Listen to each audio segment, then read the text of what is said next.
Amazing start by our guys. You know, we had so much adversity. First, it started last year. You know, I don't know those who kept up with our team.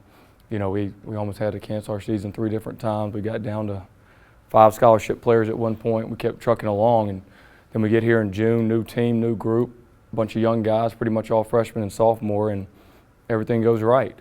We're like, man, this is going to be great. No injuries, no nothing. We get there in our scrimmage a week before our first game, and our second leading returning scorer and rebounder, A.J. Staten, goes down with an ACL problem. And then about 4 days before our first game, our leading returning scorer and rebounder in Bulldog Madness shatters his fingers out 6 to 8 weeks.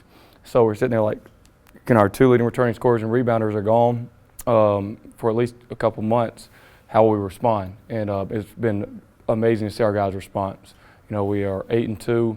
We've won so many close games. I mean, 5 games could have gone either way, and we won every single one of them. 2 losses. We lost to San Francisco, I think still undefeated. Phenomenal team, all seniors. It was great for our guys to play them. And then we lost to Belmont, who's a really good veteran team. Who both those teams, it wouldn't surprise me if you looked up in the tournament, they're battling in the Sweet 16.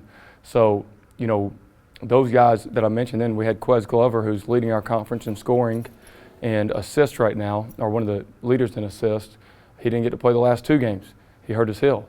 So, and then we had one of our other players, Jaden Campbell, who had to play hurt and wasn't himself. That was 4 starters we played without, and our guys persevered. So having said all that, you know, a lot of guys have got experience. A lot of guys have come together to overcome adversity in close games. But what's going to be really good is those guys got that experience, and we're going to bring a lot of players back here that are going to be healthy. Logan Dye will come back here in the next week and a half. A.J. Staten will come back, and then Quez Glover will come back, and then we'll have a healthy Jaden Campbell.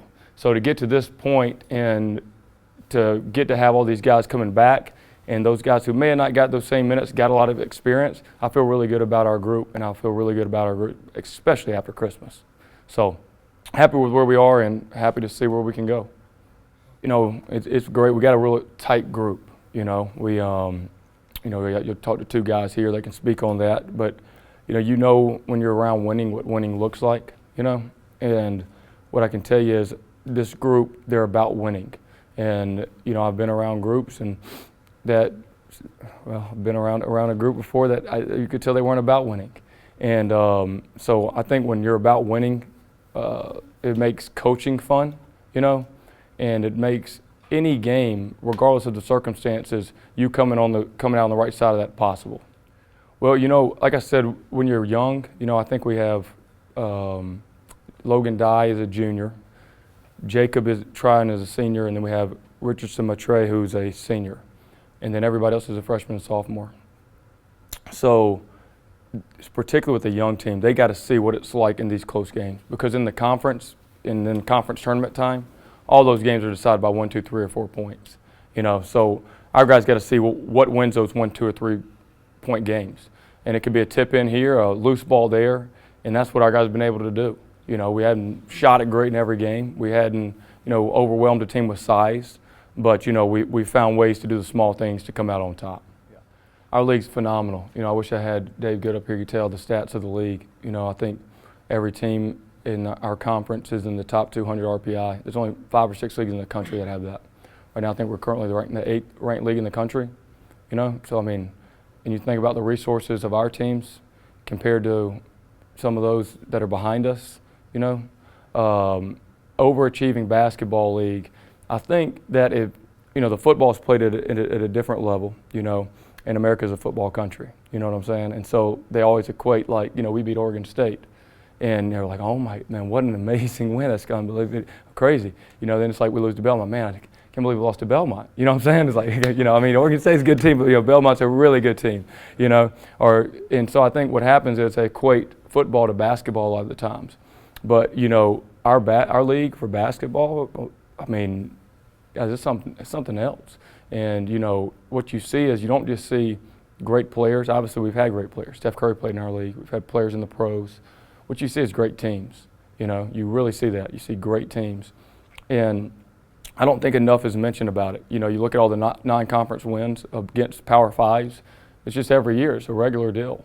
And you'll see the same thing this year when you get to this league, man. Every team you play, well coached, know what they're doing. Usually they have a lot of returners, which is kind of different than what you're seeing now in Power 5, where it's just everyone's in the portal. And so you get to see guys that play together for 2, 3, 4 years. And that's when you see, really good basketball. With high school kids, last year probably got the rawest deal of all time because of 2 reasons. First, the players got a year back, okay? So, like, seniors got to be a senior again, right? And then the transfer portal happened. So you can take players out of the portal, they get a year back. So, and then there's so many seniors that stuck around. So, like, pretty much the scholarships were almost cut in half for high school kids. So what you're going to see because of that is prep schools are going to take off. They're going to flourish. And that's one thing that Alabama doesn't have and that they need to. I coached Alabama high school basketball for years. We had a great thing going. We built a great program. I'll go down and look at these prep schools down in Florida, and I just see how they're ran. And it's basketball 24/7. It's like a basketball factory. And Alabama's way behind on that. We need some of that up here. And we really need it now because the way the portal is, some of these kids are not going to get chosen and they deserve a chance, and a lot of them are going to Florida. We could have one here. We got a lot of athletes to do it here. But to your question about, is it fair? It's just different. You know what I'm saying? Because you can look at it on the other side. Is it fair that you take a kid that's a freshman who you took a chance, he's not good enough, but you're like, I can develop this kid to a good player. I'm going to develop him, man. I'm going to spend all my time poured into this kid. He's not ready as a freshman.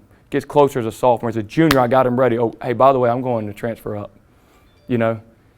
And that's not fair either. So the transfer portal is what it is. It's a different game. It is a different deal. One thing I would think is that in our league, you will see less of that than you will in the Power 5. You'll see more guys stay, and that's why I think our league is so good, because you have such a bigger retention of players. And so you get to see those who love basketball, not just talent, but those who just love like basketball. Man, they really play well together. They'll enjoy watching our league. And those are the teams that have won. The teams that have won 20 games consistently at our level, I could mention schools, are teams who have kept their players. And they've been able to do that and turn them over. Same thing, when I coach high school basketball, we coach kids starting in 2nd grade up. We got up there, I don't care who we're playing, we're going to win. Like, our kids, they play with each other so long. They just know how to play with each other. And so you look at these teams at our level that are very successful, that's what they have. They have players that have played with each other, played together in the program since they were freshmen. Harder to do now, but the teams that can do it are going to really reap the benefits of it.